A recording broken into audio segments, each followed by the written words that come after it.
এক সাহাবী নবী করিম সাল্লাল্লাহু আলাইহি সাল্লামের দরবারে এসে বলতেছেন, ইয়া রাসূলুল্লাহ, আমাদের গুনাহের কাফফারা যদি বনি ইসরাইল জাতির মতো হতো কতই না ভালো হইতো।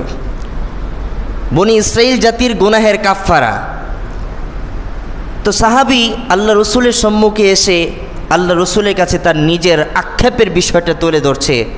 হে আল্লাহ রসুল, আমরা যে গুনাহ করি, দুনিয়াতেই যদি এই গুনাহের কাফফারা আদায় করার যে নিয়ম, যে সিস্টেম বনি ইসরাইল জাতির মধ্যে ছিল, এই নিয়ম, এই সিস্টেমটা যদি আমাদের মধ্যে থাকতো তাহলে কতই না ভালো হতো। অর্থাৎ দুনিয়াতেই দুনিয়ার গুনাহের কাফফারা আদায় হয়ে যেত, আখেরাতে আমরা বিনা হিসাবে জান্নাতে চলে যেতাম। সাহাবীর এরকম ইচ্ছা।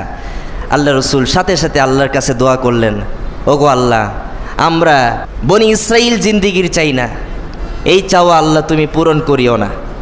সাহাবীর চাওয়া হচ্ছে আমাদের গুনাহের কাফফারা যেন বনি ইসরাইল জাতির মতো হয়।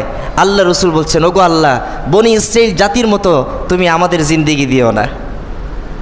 সাহাবী চিন্তা করলেন একটা, আল্লাহ রসুল চিন্তা করলেন আরেকটা। আল্লাহ রসুল এই দোয়া করার পর সাহাবীকে বলছেন, সাহাবী আমার, তুমি যে জিন্দিগি চাচ্ছ, তুমি যে গুনাহের কাফফারার সিস্টেম চাচ্ছ, যে বনি ইসরাইল জাতির মতো যদি গুনাহের কাফফারার সিস্টেম আল্লাহ আমাদেরকে করে দেয়, এটা তোমার কাছে লাভজনক। আমি তো মনে করি আল্লাহ তাআলা বনি ইসরাইল জাতির গুনাহের কাফফারার যে সিস্টেম করে দিয়েছিল, তার চেয়ে অধিকতর শ্রেষ্ঠ সিস্টেম আল্লাহ তাআলা উম্মতে মুহাম্মদের জন্য রেখে দিয়েছেন। তো বনি ইসরাইল জাতির গুনাহের কাফফারা কেমন ছিল জানার দরকার আছে? আছে? কোনো বনি ইসরাইল জাতি যদি গুনাহ করত, গুনাহ করার পরপরই তার দরজায় সে কোন গুনাহ করছে ওই গুনাহটা লেখা হয়ে যেত অটোমেটিক। বনি ইসরাইল জাতির মধ্যে কোনো ব্যক্তি যদি গুনাহ করত, সে যে গৃহে বাস করে, সে যে ঘরে বসবাস করে, সেই ঘরের দরজার মধ্যে তার গুনাহটা লেখা হতো এবং এই গুনাহের কাফফারা কি হতো সেটাও লেখা থাকতো। যদি সে ওই গুনাহ করার কারণে সে কাফফারা আদায় করত, তাহলে মানুষ বুঝতে পারত সে আজকে গুনাহ করছে, যে কারণে সে কাফফারা আদায় করছে। তাহলে গুনাহটাও মানুষের কাছে জয়ের হয়ে গেল। কথা বলেন।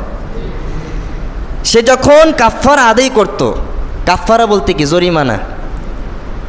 কাফফারা মানে কি? সে যখন কাফফারা আদায় করত, তার দেওয়ালে বা তার দরজায় যেভাবে লেখা আছে সেভাবে, তখন মানুষ বুঝতো এই লোকটা গুনাহ করছে, এই লোকটা অপরাধ করছে, এই জন্যই হয়তো সে কাফফারা আদায় করছে।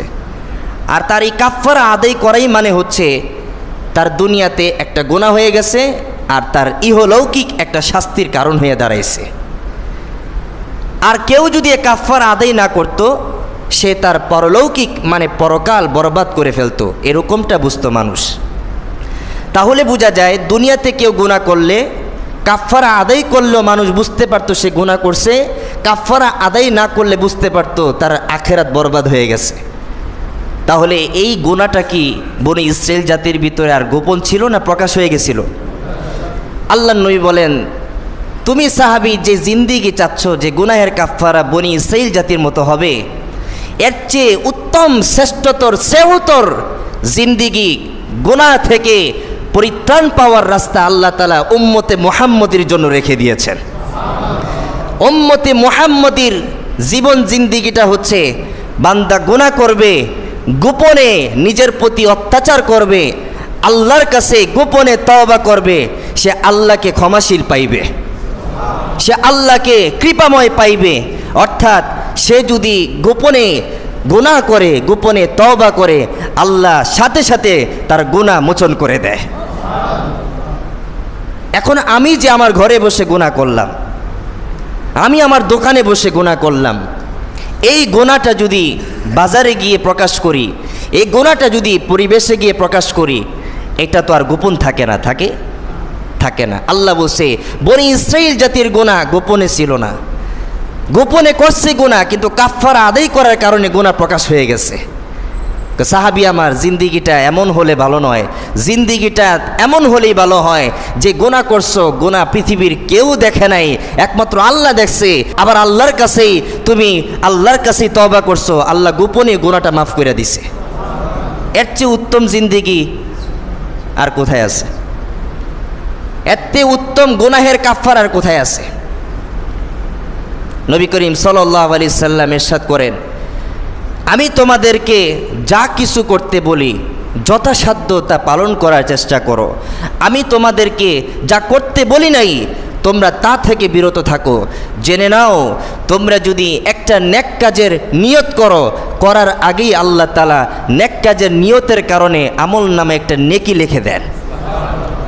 তোমরা যদি নেক কাজের নিয়ত, ওই নিয়ত অনুযায়ী কাজ করো, জেনে রাখো তোমাদের আমল নামায় আল্লাহ তাআলা ন্যূনতম একটা নেক কাজের কারণে 10টি নেকি লিখে দেন। আর জেনে নাও, কোনো বান্দা যদি গুনাহ করে নাই, এখনও গুনাহের নিয়ত করছে, যতক্ষণ পর্যন্ত সে গুনাহ না করবে ততক্ষণ পর্যন্ত গুনাহের নিয়ত করার কারণে তার আমল নামে গুনাহ লেখা হবে না। কিন্তু সে যদি একটা গুনাহ করে তাহলে একটা গুনাহই লেখা হবে, আর সে যদি একটা নেকি কাজ করে তাহলে তার আমল নামায় 10টা নেকি লিখে দেওয়া হবে।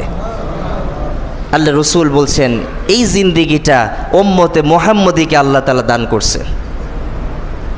তাহলে সাহাবীর চাওয়া একরকম, আল্লাহ রসুলের চাওয়া হচ্ছে একরকম।